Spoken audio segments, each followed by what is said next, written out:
Halo, selamat siang semuanya. Jumpa lagi bersama saya Frido Murisu Rabis. Kali ini saya akan membahas postingan dari Bunga Hani. Bunga Hani ini akun palsu ya, akun Facebook palsu. Dia memposting pernyataannya ini 1 hari yang lalu di grup Facebook dengan nama Rinhat Bicara Bebas di Melaka. Grup Facebook milik orang Rinhat, tapi anggota grupnya mungkin hampir seluruh orang Melaka ya. Dalam postingan itu dia menulis begini, saya bacakan ya. Ini saya sudah screenshot. Nah, postingannya begini. Sopir SN jadi saksi rohaniawan palsu di sidang MK. Ini sangat memalukan rakyat Melaka. Sopir calon bupati SN ternyata berperan sebagai pastor saat sumpah kepada para saksi dari paslon SNKT saat sidang di MK di Jakarta beberapa waktu lalu. Orang Melaka bilang tatut naresin. Saya belum paham artinya. Belum jadi pemimpin saja sudah tipu MK dan rakyat Indonesia. Pastor saja dipalsukan, apalagi cuma NIK dan DPT. Bikin malu saja orang Melaka. Calon pemimpin seperti ini tidak dipakai di rakyat Melaka. Saat postingan ini saya screenshot, sudah mendapat like sekitar 22. Ada emoticon ketawa, kaget, dan jempol segalanya. Dan sudah mendapat komentar sekitar 40-an lebih. Nah, oke. Memang benar terekam video di akun YouTube Mahkamah Konstitusi beberapa hari lalu.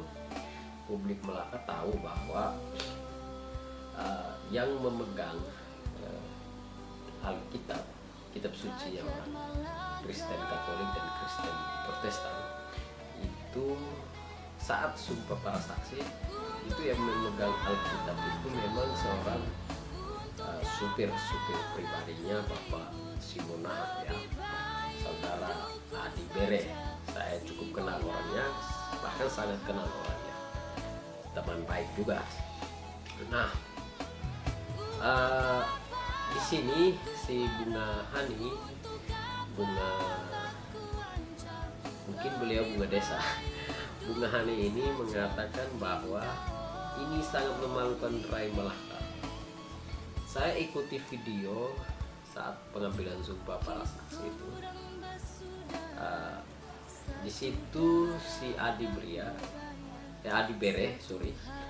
Bere ini sopirnya Pak Simon itu memakai kemeja biasa, celana jeans biasa, tidak terlihat itu memakai atribut rohaniawan ya, atribut rohaniawan Katolik, dalam hal ini pastor atau imam.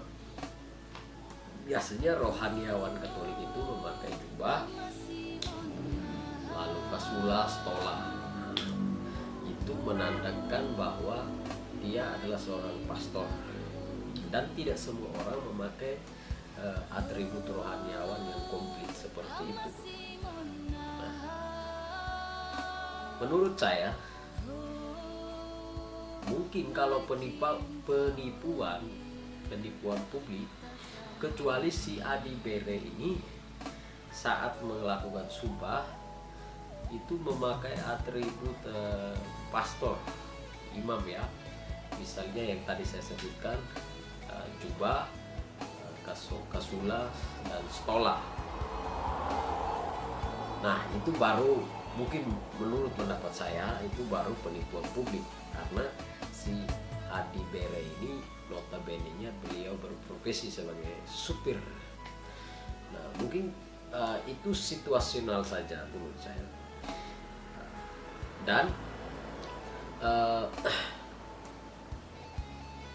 kalau ini saya baca lagi, pastor saja dipalsukan, apalagi cuman NIK dan DPT. Ini diksi yang salah menurut saya, karena si Adi Bere juga tidak mengaku diri sebagai seorang pastor, karena dia memang supir dan dia harus diingat dia adalah pemeluk agama Katolik, dan kitab suci yang dipegang saat itu benar-benar bahwa itu kitab suci milik orang Kristen Katolik dan Kristen Protestan, Alkitab. Kecuali mungkin dia memegang dia memegang kitab suci agama lain. Nah, itu saya pribadi pun tidak setuju, dan itu menistakan agama sebenarnya. Nah, dan benar bahwa memang saksi-saksi itu pun beragama Katolik semuanya. Bikin malu saja orang Melaka, ini dalam postingannya ya. Saya merasa diri sebagai orang Melaka, saya merasa diri tidak malu karena mereka, menurut saya mereka tidak menistakan agama, mereka juga tidak melakukan penipuan. Publik Melaka tahu mereka bukan si Adi Bere bukan pastor. Saya di sini bukan membela si Adi Bere yang notabene-nya adalah sopir pribadinya Bapak Simunaha. Saya hanya mau meluruskan, dan ini pendapat pribadi saya. Terserah itu mau ditafsir seperti apa, saya bebas juga berpendapat karena dilindungi undang-undang ya. Ini pendapat pribadi saya. Dan sebenarnya saat persidangan berlangsung, mungkin harusnya kalau memang itu janggal atau dirasa itu melanggar undang-undang, harusnya langsung dilaporkan saat itu. Kalau memang menurut pihak pemohon itu janggal dan itu penipuan segala macamnya lah, harusnya laporkan saja saat itu. Nah, berarti setelah itu baru muncul berita. 1 minggu atau 2 minggu setelah kejadian itu baru muncul berita, katanya ada berita online, saya pernah baca, katanya MK Mahkamah Konstitusi ditipu oleh si Adi Bere ini. Ya, Adi Bere masuk dalam pihak terkait juga, ditipu oleh Adi Bere karena Adi Bere bukan pastor. Ya, semua orang tahu dia bukan pastor, hanya dia pemeluk agama Katolik, dan kitab suci yang dipegangnya itu adalah kitab suci orang Kristen Katolik sama Kristen Protestan, Alkitab. Nah, di publik Melaka juga tahu, sudah tadi malam sudah ada berita bahwa jadwal pembacaan putusan untuk sengketa Pilkada Melaka tahun 2020 tanggal 18 Maret nanti, lusa ya, akan dibacakan putusannya jam 9 waktu Indonesia Barat, ya berarti di Timor NTT ini sekitar jam 10 karena selisih 1 jam. Harapan saya keputusan ini seperti apa modelnya, saya yakin keputusan Hakim Mahkamah Konstitusi memutuskan sesuatu yang adil berdasarkan bukti dan fakta. Dari tempat ini, di video ini saya menitipkan salam untuk bapak atau ibu yang memiliki akun Facebook bernama Bunga Hani. Sampaikan, semoga dia juga menonton video dari saya, dan pesan saya, sudahlah kita menyudahi semua.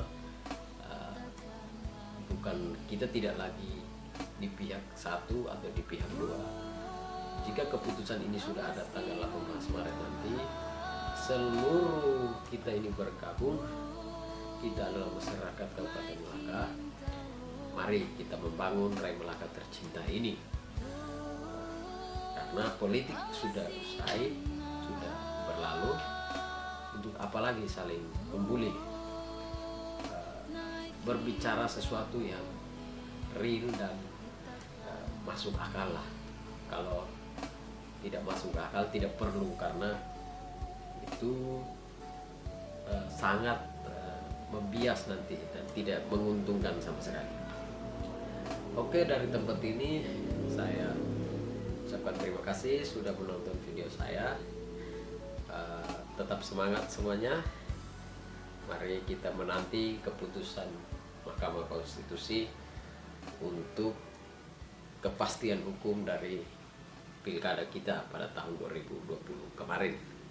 Semoga kita dan demokrasi kita kemarin melahirkan pemimpin yang bijaksana, pemimpin yang siap membangun